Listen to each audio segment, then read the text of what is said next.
Hello everyone, feeling a little under the weather today, but I just had to get this video out. I got like a head cold, but it's going to be the first of a series of my favorite albums of a decade, and we're going to be starting with the 1950s. For those of you who don't know, I'm a fan of all music, including obviously jazz, blues, what we call oldies or 50s rock and roll, doo-wop groups, heavy metal, hard rock, alternative grunge. I like it all. So before we get in this video, I want you to please hit that subscribe button. Not only do you support my channel, but you get updates every time I post a video, such as this one, and I'll be doing other decades. Sorry, I don't really feel great. I really shouldn't be doing this video, but I wanted to get it out. So in this video, in the 1950s, the LP was very new. Up till then, musicians were releasing their music on 45s and 78s, just basically singles. So I only picked 10 because it was kind of hard to go any farther than 10 on this one. And I like to show what I own. And basically, these are the 10 what I feel are albums as opposed to just a collection of, singles, even though one of them basically is. But yeah, this spans all genres. Obviously, rock and roll was unheard of in the beginning of the decade, and it was the biggest thing by the end of the decade. Jazz was huge at the time, so there'd be a lot of a lot of jazz in here. Also, standards and country were big at the time. So we're gonna get right into it. I have 9 CDs, and I have one on vinyl, which I don't own on CD, but it's in here. So coming at number 10, released in 1956. This is Songs for Swingin' Lovers by Frank Sinatra. A really upbeat album after what he recorded before this. Features the hit single, You Make Me Feel So Young. It is American standard, everyone knows that. So Frank Sinatra is kind of in a class all his own. More of an American standard singer, not considered a rock star, but in mentality, he is one of the coolest rock stars. Other cool songs on here, Having a Monterey, He Brought a New Kind of Love to Me, Old Devil Moon, Pennies from Heaven, Making Whoopee, Anything Goes, and How About You. So 15 tracks overall on this album.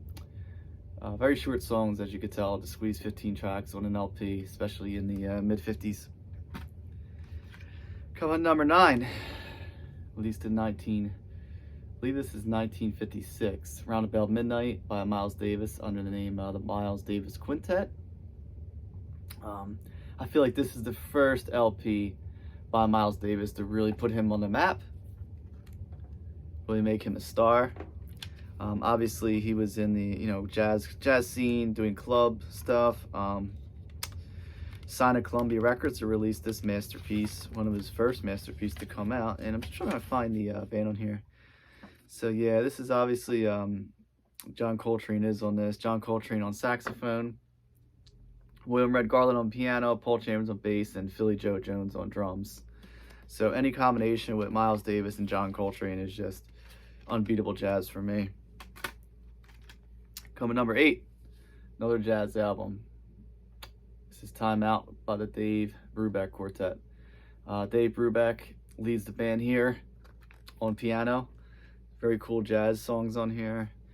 Only 7 tracks on here. Blue Rondo La Turque, Strange Meadow Lark, Take 5, the title track. 3 to Get Ready, Kathy's Waltz, Everybody's Jumping In, Pick Up Sticks. Really cool artwork for the time. Always dug that. I always feel like this album itself was ahead of its time, especially the artwork. This came out in, I believe, 1959, I want to say. Don't have the year on here. Yeah, 1959. Yeah, Dave Brubeck definitely made him name for himself in the jazz scene, especially rivaling guys like Sonny Rollins and Miles Davis and John Coltrane, Ornette Coleman, obviously Thelonious Monk. Wrote big names there, and Dave Brubeck fit right in.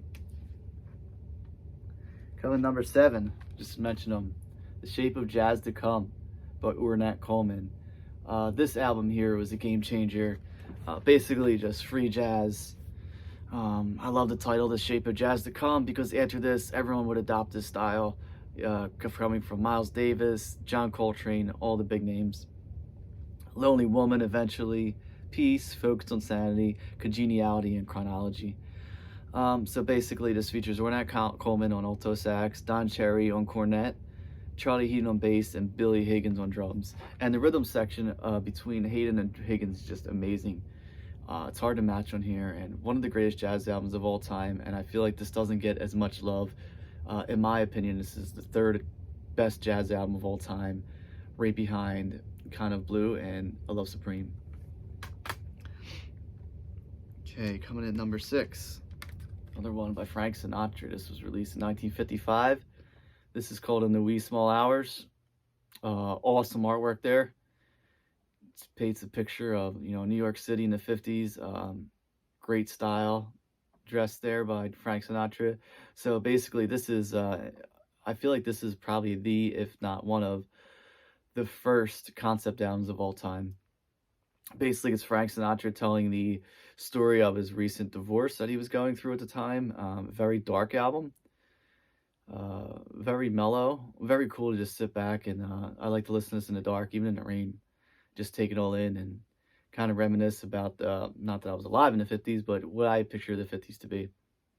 The title track, what opens it up, The Wee Small Hours of the Morning, is my favorite track on here. One of my favorite Frank Sinatra tracks. Just amazing. Mood Indigo. I Get Along Without You very well. That's a pretty much slap in the face to his ex-wife. I See Your Face Before Me. Can't We Be Friends? When Your Lover Is Gone. What Is This Thing Called Love? Last Night When We Were Young. I'll Be Around. Dancing on the Ceiling. I'll Never Be the Same. And This Love of Mine. I mean, just the names of the songs themselves just show you that Frank is really going through something at the time. Okay, coming number 5. Blue Train, John Coltrane. Solo album by John Coltrane featuring Lee Morgan on trumpet, Curtis Fuller on trombone, Kenny Drew on piano, and the great Paul Chambers and Philly Joe Jones on drums. Coltrane would step out from Miles Davis' band to make this solo album, which was released in 1957, I believe. For some reason, the CDs don't, it was recorded in 57. I'm almost positive it was released in 1957. I'm not great at remembering the 50s. All the years they were released. Another one. Cool artwork, especially for the time. I mean, that blue and green and black contrast is really, really cool. And yeah, it's just amazing. I mean, I already knew John Coltrane was an amazing saxophonist from his work with Miles Davis, but to hear him come out and conduct a band on his own was just amazing. Okay, coming number 4. A little bit of country here. Marty Robbins. This is Gunfighter Ballads and Trail Songs. One of my favorite country albums of all time. It's got a very Texarkana, Texas, Mexican guitar sound to it. I mean, this is really cool to be playing in like a barbecue joint or even like a Mexican restaurant. The album cover's really cool. I'm a big fan of Western movies. So you see Marty Robbins dressed as a cowboy there with the all black and the red is really cool. Features the big hit El Paso, which was covered by so many people, and it's definitely a country standard. Yeah, again, this is kind of a cowboy concept album. This is the American Milestones reissue on Columbia Records, which Columbia Records actually reissued a lot of country artists, especially like Willie Nelson and Johnny Cash, also Dolly Parton, with these American Milestones, and they're just really great sounding albums. With some bonus tracks, this one includes 3 bonus tracks, including a full-length version of El Paso. Coming number 3 is the one I don't own on CD, but I have the vinyl. This is a reissue, it's not original. Buddy Holly and the Crickets, their debut album, The Chirping Crickets, released in 1957. Way ahead of its time. Really great stuff. A lot of the stuff I got into because some of my favorite bands like the Beatles and the Stones recorded on their early albums. Like Not Fade Away was a Stones cover. Oh, I'm sorry, the Stones covered it, not a Stones cover. Great hits off here by Buddy Holly. I said Buddy Guy. Oh Boy, that opens it. Amazing. Not Fade Away, as you already mentioned. Maybe Baby, another big hit by Buddy. That'll Be a Day, huge song. Send Me Some Lovin's cool. Rock Me Baby. And this vinyl version here, this is a, let me show you that. Yeah, this is a repress from, gotta check the year here, 2013 Wax Time Records.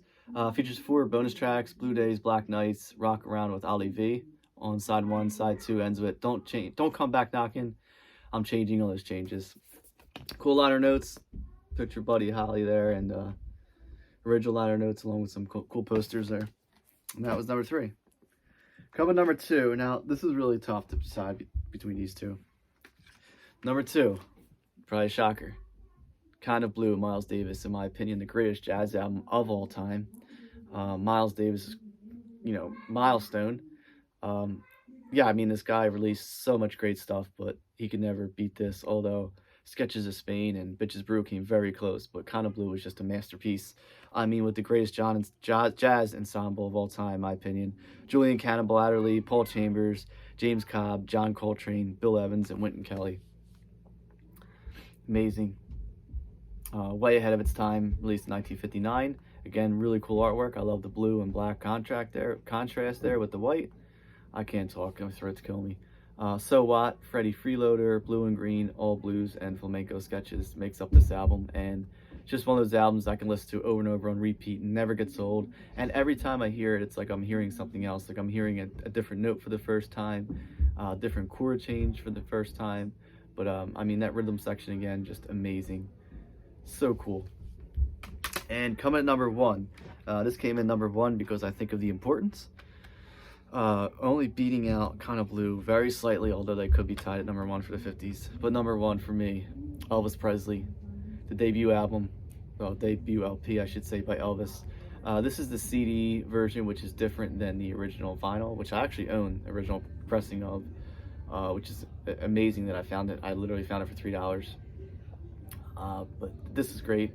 Blue Suede Shoes, I'm Counting on You, I Got a Woman, One Sided Love Affair, Love You Because, Just Because, Tutti Frutti, which is a cover, Trying to Get to You, I'm Gonna Sit Right Down and Cry for You, I'll Never Let You Go, Little Darling, Blue Moon, Money Honey. Also some bonus tracks on here, which were released as 45s. Heartbreak Hotel, which we all know is a huge hit for Elvis. Shake, Rattle, and Roll was a cover, and I Want You, I Need You, I Love You. In my opinion, the most underrated Elvis song of all time, and my grandmother's favorite Elvis song. Iconic artwork there. I'm sure you've seen that before. The Clash copied it for their London Calling album. And yeah, it's just the importance of this. I mean, the king of rock and roll to come out. I just feel like this is the first ever rock and roll EP in my opinion. Not single, but a LP, excuse me. I gotta end this video and go back to bed. Just great. I mean, it just lifted off from here, released in 1956. This guy helped usher in the birth of rock and roll, along with, Fats Domino and Chuck Berry and Little Richard, who else? Big Joe Turner, just so many people. I know I missed a lot. Just amazing album. I mean, just look how cool Elvis is there with the black and white, and again, the pink and green, font and color on there. Such ahead of its time. And the cool thing about this is this broke grounds for, not only was he considered rock and roll, but this is also considered like a country album too. I mean, Elvis fit in with the country guys. And, a couple honorable mentions. Obviously, we got some artists from the 60s, 50s, such as Little Richard. Here's Little Richard. I don't actually own that for some reason, which I need to get to. I mean, that's definitely up there. A couple of Johnny Cash's first albums. Just such really good stuff that came out in the 50s and would help usher in, in my opinion, one of the most important decades ever in music, which would be the 60s. And these guys would introduce the great 60s bands, which I will be doing a video on. Greatest albums of the 60s. Of course, there's a lot more than 10 in the 60s, so yeah, look for a lot more. I'm not sure what I'm doing in the video, but if you hit the subscribe button, you will get an update. And yeah, everyone, thanks for watching. I'm gonna go back to bed now.